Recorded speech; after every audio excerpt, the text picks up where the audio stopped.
سلامونه ټولو دوستانو ته او دوامدارو ملګرو ته. د انګیزشي مکالمو لیدل ښه دي، ولې ځینې وختونه دا لنډې انګیزشي جملې دي چې موږ ته زموږ په لاره کې د دوام ورکولو ځواک راکوي. د همدې امله ما پرېکړه وکړه چې نه 40 دانې انګیزشي جملې تاسو ته آماده کړم چې خورا پیاوړي او د بریالیتوب د اصولو سره مطابقت لري او ستاسو سره یې شریکه کړم. که تاسو چمتو یاست راځئ چې پیل یې کړو. رښتینې بریا په بدو شرایطو کې مثبت پاتې کېدل دي.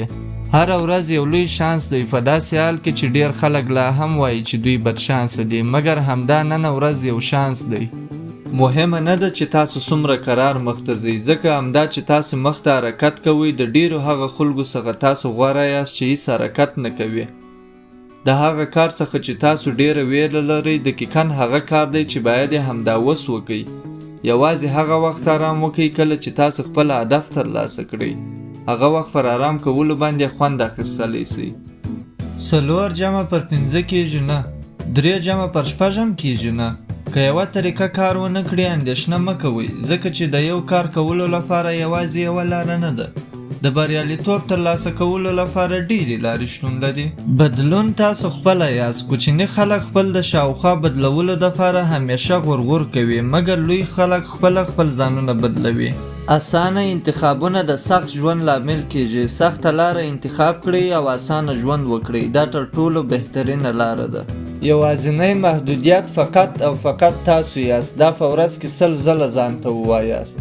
ستاسو بیداري هیڅ شی نه ټاکي. زرګونه هوښیار خلک شتون لري مګر بدبخته، زرګونه عادي خلک مګر بهترینه ژوند لري. یوازې په هوښیارتیا نه بلکې په خپل تلاش او زحمتونو تمرکز وکړئ. هر څوک د ښه ژوند مستحق نه دی، او هغه څوک چې د دې مستحق دی دا باید په خپل تلاش سره ثابته کړي. زه مطمئنه یم چې تاسو یې لیاقت لرئ. صبر ولرئ، پایلې د وخت په تیریدو سره راځي. هیڅ شتمني او بریا چا په یوه شپه لاسته نه ده راوړې. ډیر پښتانه د مرګ څخه بیریږي، ولې نه د مرګ د عمله بلکې د ژوند نه کولو د عمله. ته د هغې ډلې څخه مه اوسه. ژوند وکړه تر هغه وخته چې کولی شې ژوند وکړې. که تاسو غواړئ د سختو ورځو څخه تیر شئ نو باید د دې ورځو نه سختره اوسئ. هوښمندانه کار وکړئ، ښه کار وکړئ، سخت زحمت وکاږئ تر هغه وخته پورې چې ستاسو کامیابیانې ستاسو پر ځای خبرې وکړي. هغه وخت بیا هیڅوک نشي کولی چې ستاسو انکار وکړي. د ستونزو په لوره دومره قوي حرکت وکړئ چې نړۍ مو د پښو لاندې ورېږدي. ستاسو د بیرې د منځه وړلو یوازینۍ لاره دا ده چې ورسره مخ شئ. په ناسته او خبرو کولو سره هیڅ شی نه بدلیږي. ته نسې کولی په یوه وخت کې 2 دانې خرګوشان تعقیب کړي او دواړه ونیسې. یوازې په یوه شي تمرکز وکړئ. په یوه لاس نشي کېدای چې 100 دانې هندوانې واخلې. د هرې تیارې وروسته روښنایي ده، نو قوي او کلک ودرېږه، د ښو ورځو نوبت به هم راسي. د یو انسان د بلوغ د رسېدو نښه د هغه عمر نه دی، بلکې د هغه عظمت او د دردو اندازه ده چې زغملی یې سي. ماته وخورئ. د بریا او ناکامۍ لاره تقریبا نه بلکې دقیقاً یوه ده. د بریا لاره به تر هغه وخته پورې خلاصه نشي تر څو چې تاسو ناکامه نسئ. هیڅ کله د هغو کسانو څخه کرکه مه کوئ چې ستاسو سره حسودي کوي، بلکې د هغو درناوی وکړئ، ځکه چې دا هغه کسان دي چې مطمئن نه دي چې تاسو د دوی څخه غوره یاست. د داسې ژوند کولو څخه مه بیریږئ چې ډیر خلک یې نه درک کوي. اکثره خلک یې بیلي او بازنده دي. ګټونکی یوازې ګټونکی پیژني. ستونزه خو دا ده چې موږ فکر کوو چې موږ تل وخت او فرصت لرو، تر هغه وخته پورې نه پوهیږو چې په رښتیا یې د لاسه ورنه کړو. هغه وخت بیا موږ په رښتیا د وخت په قدر پوهیږو. ستاسو ژوند د هغه ځای څخه بدلون پیل کوي کله چې تاسو یو ځل د تل لپاره پرېکړه وکړئ چې واقعاً بدلون وکړئ. هغه ورځ یوه غټه ورځ ده، هیڅکله یې مه هېروه. که تاسو لوی هدف لرئ نو ډیر صبر باید ولرئ. د 70 جوړول 1.5 ساعت وخت نسی، مګر د بوګاټي جوړول 4.5 ساعته. خوبونه او رویا هغه څه نه دي چې تاسو د شپې خوب ته ورسره ځئ. رښتینې رویا هغه څه دي چې تاسو د شپې نه پرېږدي چې بیده سئ او سهار مو د خوبه ویښوي. د پیسو، شهرت او عیشت و معیشت ژوند پسې مه ګرځئ. د ځان غوره نسخه اوسئ، هغه به پخپله تاسو ته راسي. که تاسو سخت کار کوئ او تر اوسه مو نتیجه نه ده لیدلې نو په یاد ولرئ د ونې میوه آخرینی شی دی چې پر ونې باندې راځي، نو صبر ولرئ او دوام ورکړئ. آرامه اوسه، هر څه به سم شي. کله چې خپل هدف پیدا کړې هغه به خامخا ترلاسه کړې او ډیر ژر به هغه ورځ راورسیږي چې تیر وخت وګورې او ووایه هر درد او هر زحمت مې ارزښت درلودی، په خپل ځان افتخار کوم. هیڅ زهر نشي کولی یو مثبت ذهن زهرجن کړي او هیڅ دوا هم نشي کولی د منفي ذهن علاج وکړي. که تاسو دا د فهمه غورځوئ او نه یې ترسره کوئ، د دې نوم ټنبلي نه ده، نوم یې بې انګیزګي ده. که چیرې د خپل هدف په اړه فکر کول ستاسو د بدن وریښتان نه دروي، نو پوه سئ دا ستا رښتینې رویا نه ده. تا تر اوسه لا خپل رویا نه ده پیدا کړې. د هغو خلکو سره وخت تیر کړئ چې تاسو مجبوره کړي چې پرمختګ وکړئ.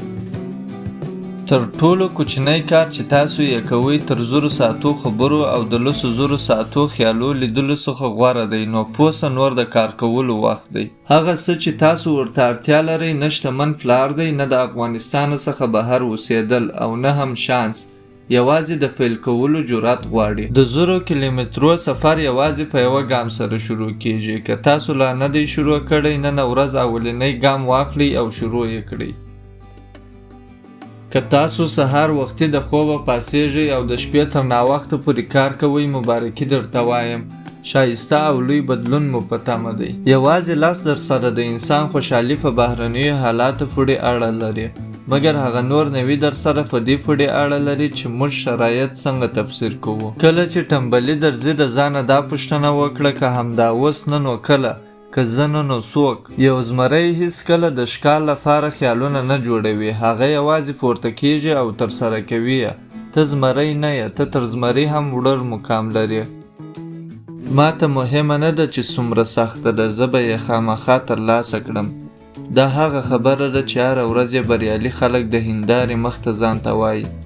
هر څومره چې جګړه سخته وي، بریا یې هغومره خوږه وي. آیا تاسو پوهیږئ د بریالیتوب اصلي طریقه څه شی ده؟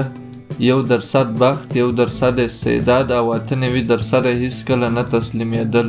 یو وخت به راشي ته به د نن ورځو اندېښنو ته وخاندې چې څنګه دې خپل مشکلات غټ بللي وه، خو هغه ورځ دا خبره مه هېروه، ستاسو بریا ستاسو د زورورتیا او زحمتونو نتیجه ده. ته چې هر کار هم وکړې خلک دې قضاوت کوي، نو هغه کار وکړه چې واقعا ستا لپاره مهمه دی. د دوی قضاوت مهمه نه دی، مهمه دا ده چې څه ستا لپاره مهمه دی. نو دا خبره هره ورځ ځان ته ووایه، زما ارزښت د نورو د نظر سره هیڅ تړاو نه لري. ژوند سخت دی، خو ناسته او ټنبلي کول ستاسو ژوند نه اسانه کوي. یوازینی کس چې ستاسو د راتلونکي لپاره مبارزه کوي او هغه بدلولی سي یوازې او یوازې تاسو خپله یاست. نو تصور یې وکړئ هغه ورځ چې تاسو ځان ته ووایاست چې ما وکولی شول، هغه ورځ تر هلې بلې ورځې غوره ده. تاسو به هغه وخت بریالي سئ کله چې بریالیتوب ستاسو لپاره د تنفس په څیر مهمه وي. ستاسو ستونزې یوازې ستاسو په لاسو باندې حل کېدلی سي. هیڅکله نورو ته خپل د ستونزو په اړه مه وایاست، ځکه چې 80% خلکو ته مهمه نه ده او هغه 20% خوشحاله دي چې تاسو ستونزې لرئ. ګټونکی هغه بایلونکی دی چې یو ځل بیا هڅه وکړي، مګر موږ یې ماته ونه لیدل. موږ یې یوازې ما وګټل چیغې اورو. هره ورځ د خپل ورځې د پیل نه مخکې دا فوقالعاده انګېزشي جملې واورئ، تر څو تاسو په یاد ولرئ چې څومره ارزښتناکه یاست او نن ورځ تاسو لپاره څومره مهمه او ارزښتناکه کېدی سي. خو زما ستاسو څخه پوښتنه دا ده تر ټولو غوره انګېزشي جمله مو څه شی اورېدلې ده؟